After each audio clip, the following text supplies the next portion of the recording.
రాష్ట్రంలో ప్రస్తుతం అయితే 9 పీజీ వైద్య కళాశాలలు ఉన్నాయండి. అంటే మనకి పీజీ చాలా కాలేజెస్లో ఆఫర్ చేయరు, కానీ ఆ సీట్స్ని ఇప్పుడు ఇంకా ఇంక్రీజ్ చేయాలని చెప్పి డిమాండ్ అయితే ఉంది.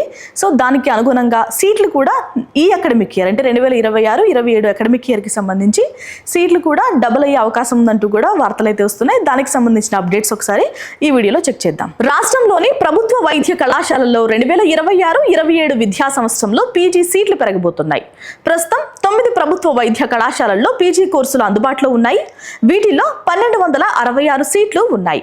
దేశవ్యాప్తంగా సూపర్ స్పెషాలిటీ, బ్రాడ్ స్పెషాలిటీ కోర్సుల్లో ఎక్కువ మొత్తంలో సీట్లు అందుబాటులోకి తేవాలని జాతీయ వైద్య కమిషన్ ఎన్ఎంసీ నిర్ణయం తీసుకుంది. ఈ నేపథ్యంలో పీజీ సీట్లు పెంచుకునేందుకు ఆసక్తి ఉన్న కళాశాలల వివరాలు తమకు అందజేయాలని ఎన్ఎంసీ ఇటీవల సూచించింది. దీంతో వైద్య విద్యా సంచాలక కార్యాలయం సర్కార్ కళాశాలల్లో ఇప్పుడున్న వాటికి అదనంగా మరో 465 సీట్లు మంజూరు చేయాలని ఎన్ఎంసీకి వివరాలు అందజేసింది.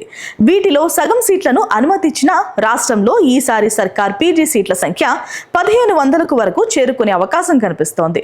General medicine, ophthalmology, ortho, ENT, gynaecology తదితర స్పెషాలిటీ విభాగాల్లో ఎండి, ఎంఎస్ కోర్సుల్లో సీట్లు అందుబాటులోకి వస్తే ప్రభుత్వ వైద్య కళాశాలల్లో ఎక్కువ మంది విద్యార్థులకు కరోనర్ కోటాలో సీట్లు దొరుకుతాయని అకాడమిక్ డిఎంఈ శివరాం ప్రసాద్ తెలిపారు. ఇక ఎంబీబీఎస్ సీట్ల గురించి మాట్లాడుకుంటే రాష్ట్రంలో ప్రభుత్వ యూజీ వైద్య కళాశాలల్లో ఈ సంవత్సరం అందుబాటులో ఉన్న ఎంబీబీఎస్ సీట్ల సంఖ్య 4140.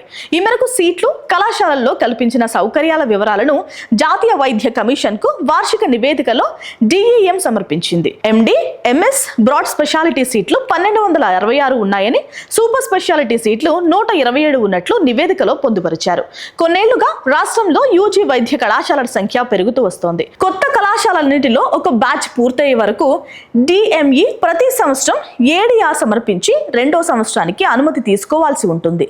ఈ నేపథ్యంలో రాష్ట్రం నుంచి ఇప్పటికే వివరాలు పంపించారు.